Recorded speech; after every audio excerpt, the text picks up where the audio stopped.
Member for Saanich North and Islands. Mr. Speaker, it's really painful for me to have to say this, but when it comes to Indigenous relations and reconciliation, this government has dusted off the 1990s playbook. To be clear, the conflict and contention over the land base does not come from honoring human rights. It comes from denying and violating them. The Attorney General told me in budget estimates that until an Aboriginal Crown has been negotiated by treaty or decided by courts through litigation, the Crown maintains control over the land and resources. That, Mr. Speaker, is the old position of denial, and it's not what our Supreme Court has said. While the Premier talks about sovereignty and title for Indigenous people, our Minister of Indigenous Relations and Reconciliation is out there advancing the same old models of forestry agreements put in place by the BC Liberals over a decade ago.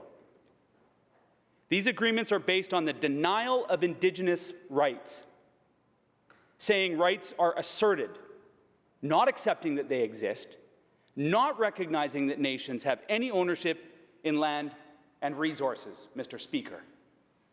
They are designed to achieve greater stability for the Crown, to keep cutting trees, to keep extracting resources. Mr. Speaker, to the Minister of Indigenous Relations and Reconciliation, will the Minister admit that these forest and range, consultation and revenue sharing agreements are designed to secure Crown opportunities to continue harvesting resources off the land? Minister of Indigenous Relations and Reconciliation.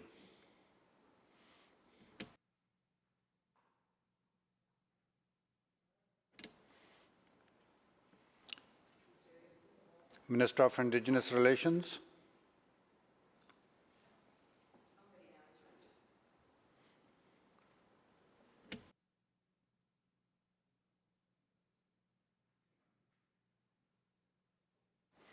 Attorney General. Thank you, Mr. Chair, and thank you to the member for the question.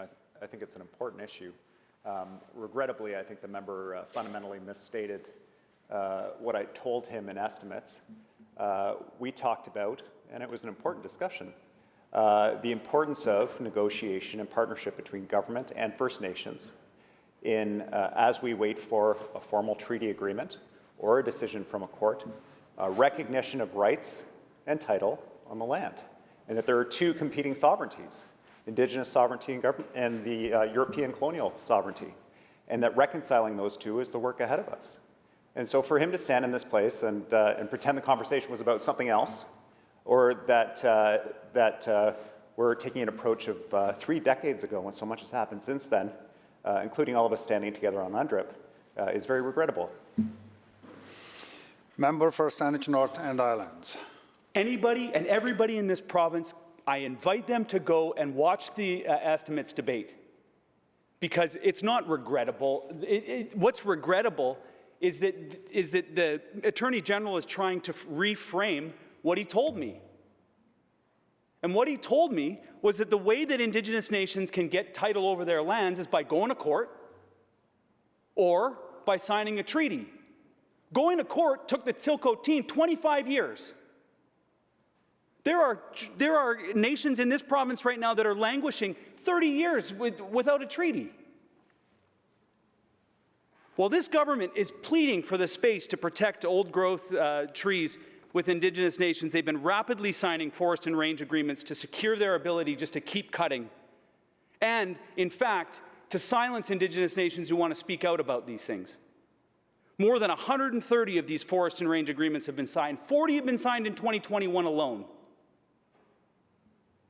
These agreements entrench racist stereotypes and the Attorney General's position of denial.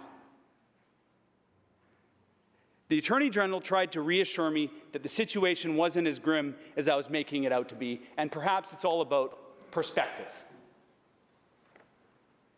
The members of this chamber and all British Columbians should know the truth. This BC NDP government is currently arguing in court, in multiple pieces of litigation, the opposite of what the government is saying publicly. That certain Indigenous people don't exist as a people, that their rights have been extinguished if they ever had them in the first place, and even if there is rights, that they're effectively meaningless. So when the Premier and others say the good words and have no intention of following through, it's hurtful. We were out recognizing that pain that we were all feeling this week. Through you, Mr. Speaker, to the Minister of Indigenous Relations and Reconciliation. How does the Minister responsible for reconciliation stand on the sidelines while his colleagues drag us back to the dark decades of denial of rights? Attorney General. Well, thank you, Mr. Chair, and I hear the members' passion on this. I think we all feel passionate about this really important work.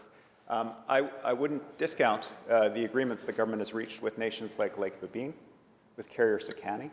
Remarkable progress. Section 7 agreements being negotiated across the province. There's really important work happening, and in fact, in one of the areas that the member raised in this House on a number of occasions, Fairy Creek, agreements with and partnership with the 3 nations there, respect for their positions with respect to the resources in that area.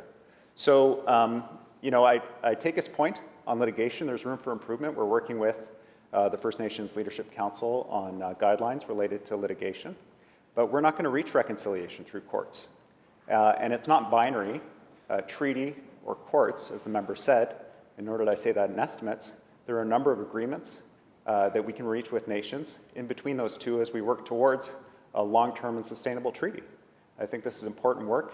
I think we're making good progress, and there is more to do. Thank you, Honourable Speaker.